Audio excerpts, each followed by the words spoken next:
Hello, I'm Dave Gardy from Maritime TV from our studios here near Washington, D.C. for this special presentation in preparation for Shipping Insight. Joining us now via Zoom is the Chief Evolution Officer for Shipping Insight, Carleen Lyden Walker. Carleen, thanks for joining us. Hey, Dave, it's always a pleasure to be with you, and we're so excited about next week. And this is really going to be good for the industry and good for America. So give us an update as we head into the 15th and 16th there at Houston South Hobby Airport in Houston. What's the latest? Well, I don't know if it's the latest, but it's certainly the greatest. We're going to start out on the 15th with the Blue Sky Maritime Coalition Networking Breakfast. That'll lead us straight into the Shipping Insight Revitalizing the American Maritime Industry Conference, which is again on the 15th. We start at 9 o'clock, so don't be late. We're going to have the opportunity to hear from Barbara Pickering, who, as you know, is the president of Chevron Shipping. And then we'll hear from Stacy Satterwhite, who is the CEO of ABS Wavesite. She's going to be talking about digitalization and its impact and contribution to the revitalization of the U.S. maritime industry. We then move into a little bit more focus on Texas, because as you know, we moved Shipping Insight to Texas because, at least for the commercial maritime industry and certainly for energy, Texas is the capital.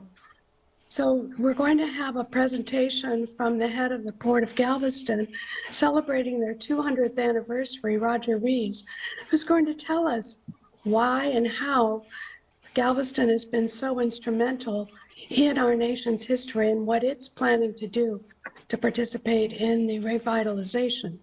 We move into, again with the Texas theme, how Texas is taking the lead in our revitalization efforts. And Vincent DiCosimo from Targa Resources is going to be leading this off as a moderator. And then we're going into Charlie Jenkins from the Port of Houston will be participating, Randy Givians from Navigator Gas, Kara Drake from Aramco, and Rick Mariner, who is Parkland Corporation. Once we get our Houston Lone Star blood going, then we're going to talk about the necessity for change.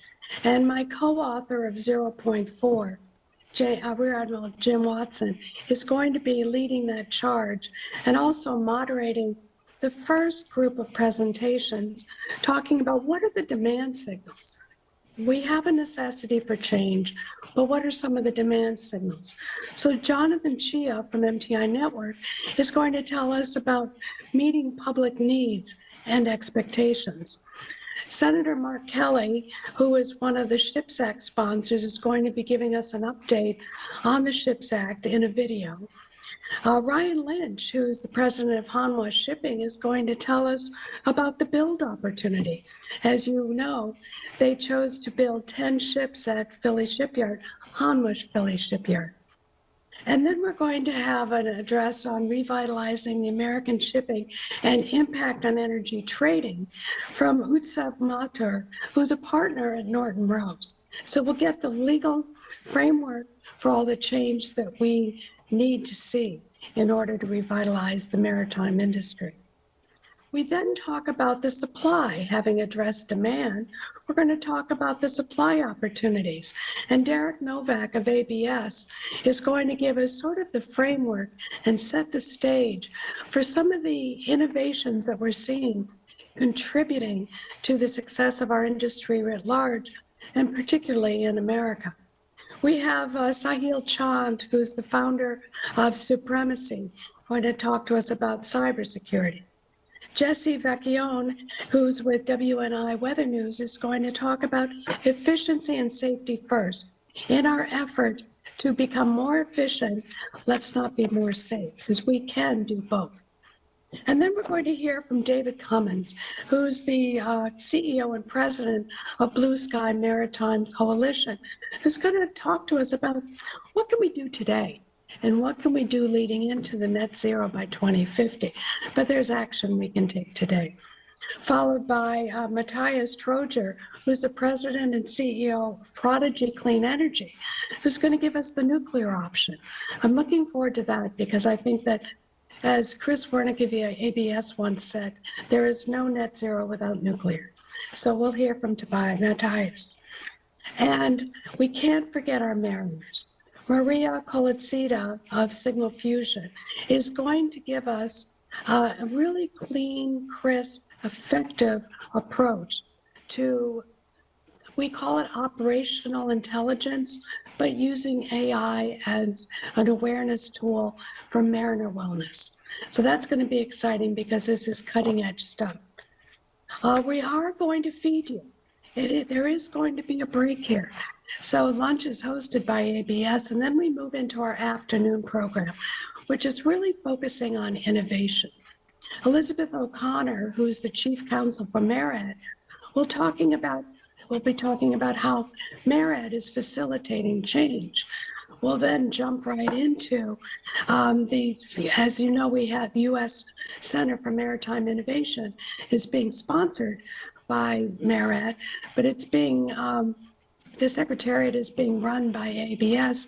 We're going to hear from Dominic Carlucci about how this group is fostering change.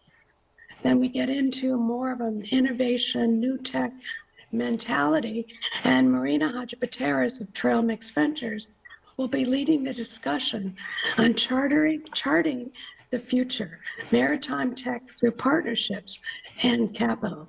We have to follow the money. We're going to give you a bit of a break before we dive into the Shark Tank. As you know, Dave, this is Shipping Insight's Maritime Shark Tank, which we innovated 6 years ago, and we've taken it internationally. And we're going to see it in Houston next week. We have 5 sharks, the judges, Marina Hadjipateras, Kenji Tokasaki from Eno Lines, Joshua Gold from Trail Mix Ventures, Matt Glass from the Houston Pilots, and Derek Novak from ABS. And they're going to be facing off with the chum, our new tech, our innovators. And that includes Randy Durst of Sea-Train Technology. That, as you know from our events in May, is the remotely operated submersible cargo vessel suitable for commercial and defense use.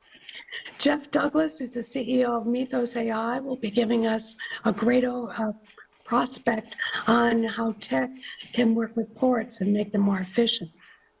Anastasia Cooper-Janov of Carbon Ridge is going to talk about carbon capture technology. Miles Keeney Ritchie, Aloft Systems, is going to talk about wind assist. We have a Houston local, Mark Dupuy, who is the founder and chief customer officer for BASE, which is a new way to facilitate ship agents and the work they do, which is so important to our commerce. And then Sean Simons is a co-founder of Robot Toolworks, and we'll hear the latest and greatest for him. Now, as you know, the sharks are going to hear all these presentations. They're going to challenge their thesis. And then each shark has $10 million to invest in those 6 technologies. And the person who gets the most investment wins Shipping Insight's 2025 Innovation Award. It's going to be an exciting time. And at the end of the day, we're going to celebrate with a reception hosted by the Houston Pilots. But after all of that activity, there's still more. On the Thursday, October 16th, we're going to be hosting a leadership roundtable.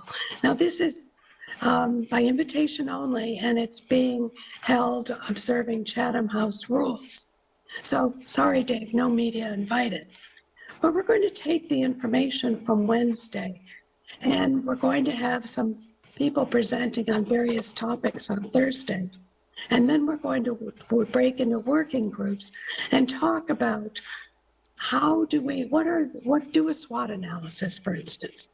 What are the strengths, weaknesses, opportunities, and threats which our industry is facing in order to revitalize? We're also going to be looking at identifying our specific assets and activity in yards, technology, design, our academies, our mariners, ship owning entities, ports, markets, finance.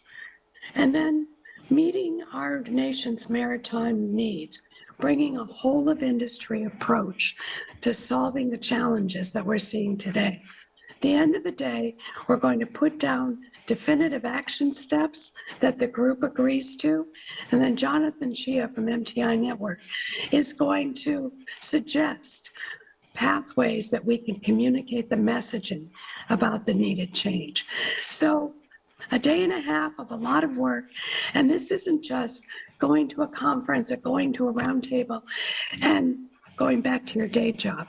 We expect clear action to come out of this, clear solutions identified, and help government, who has worked so hard with the SHIPS Act and executive order, support the government in their goals from an industry perspective. Excellent. Well, it sounds like a really great agenda. If people want to find out more about it and Shipping Insight, where should they go on the web? Well, they should go to www.shippinginsight.com and register soon, because we are almost at capacity for the conference. I'm afraid we are at capacity for the Leadership Roundtable. So don't hesitate, register today, and we hope to see you in Houston.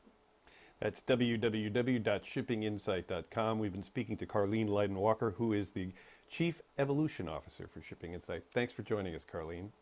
Well, thank you, Dave, and thank you for the support that Maritime TV has for our event, but also our industry and our nation. And we also want to thank our sponsor of this virtual pre-event programming, the Smart Development Institute, and Roberto Yanez, who has developed the Shipbuild Talent Hub for the workforce development solutions for this revitalization of the merchant marine. And they had an excellent conversation with Carleen and me, and it's on the site. Take a look at it, and it's all about workforce development, how they're going to make sure we have the shipyard's expertise for this. I'm Dave Gardy for Maritime TV from our studios here near Washington, D.C. Thanks for watching.